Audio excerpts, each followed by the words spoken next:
Herkese merhaba. Öncelikle mutfağıma hoş geldiniz. Ben Bahar. Sağlıklı tarifler yapıyorum ve fırsat buldukça kanalımda paylaşıyorum. Bugün de o tariflerden birini yapacağız yine. Tereyağı yapıyoruz. Başlayalım hadi.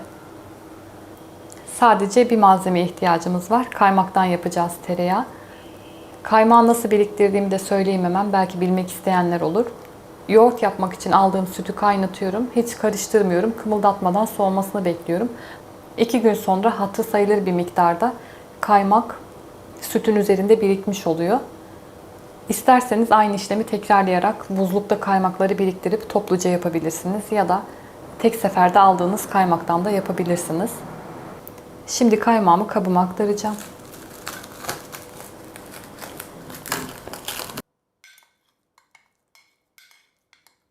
Ben tek seferde aldığım kaymaktan yapacağım. Çırpmaya başlıyorum. Yapmam gereken tek şey sadece karıştırmak aslında. Karıştıracağım.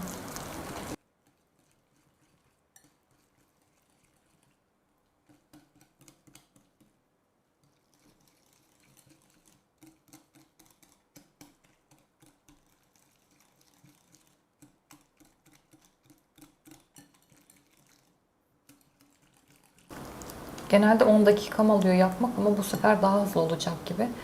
Aslında kaymağın yağ oranıyla da ilgili. Yağ oranı ne kadar yüksekse daha çabuk tereyağı kıvamına geliyor. Kaymaktan yağ çıkarmanın ev imkanlarında tabii ki en garanti yöntemi bu aslında. Tereyağı yapanlar iyi bilir. Su eklenir yapılırken. Ilık su ekledim. Ilıktan biraz sıcak su, soğuk su, robotla, robotsuz, blenderla, kavanozla hepsini denedim. Sonuç hüsrandı maalesef. Robot yandı, blender patladı, kaymaklar çöpe gitti. Aynı yöntemle yapıyordum. İlkinde tutsa da ikincide olmuyordu. Şansa kalmış gibi bir şeydi her seferinde. Nihayet böyle bir sorun yaşamıyorum artık. Tereyağı oda sıcaklığına çıkardığım zaman erir.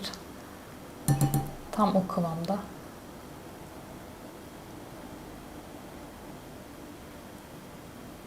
Bu kıvama gelince yıkamaya başlayacağız. Bir kase buz aldım yanıma.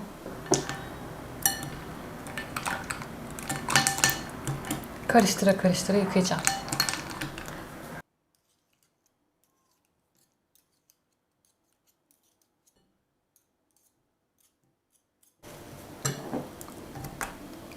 Buzlar eridi. Şimdi suyunu alacağım. Artık tereyağı kıvamına geldi. Bundan sonra soğuk suyla yıkayacağız. Bir süzgeçle de süzebilirsiniz.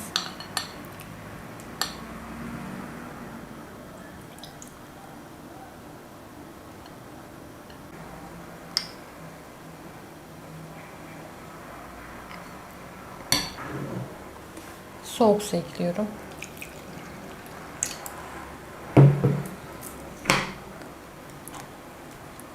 Su berraklaşana kadar soğuk suyla yıkayacağım.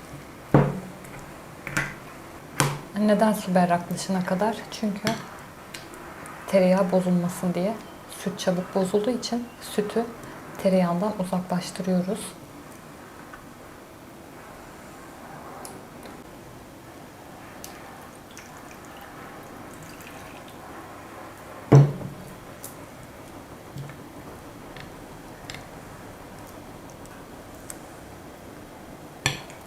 Suyun berraklaşmak üzere artık.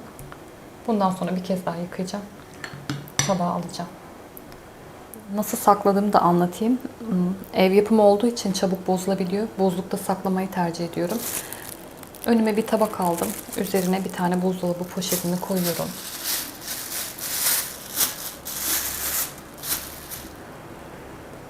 Yağımdan bir porsiyonluk alıyorum. Suyunu sıkıyorum. Tereyağım hazır. Şimdi buzluğa göndereceğim. Donmasını bekleyeceğim. Donduktan sonra bir buzdolabı poşetine aktaracağım ve tekrar buzluğa göndereceğim. Bu şekilde kullanacağım. Buzlukta değil, dolapta muhafaza edeceğim zamanlarda şekil veriyorum tereyağı. Verdikten sonra tabağın altına bir yükseklik koyuyorum ve sular birikiyor bu kısma. Oradan da döküyorum. Tereyağı sütünde ilk iki yıkamanın suyu var. İlkini buzla yıkadım. İkinciyi soğuk suyla yıkadım. İlk ikisinin suyunu aldım. Diğerlerini döktüm. Üzerinde biraz tereyağı kaldı. İster kaşıkla toplayın bunu, ister en başta süzgeçle süzün. Hoşça kalın.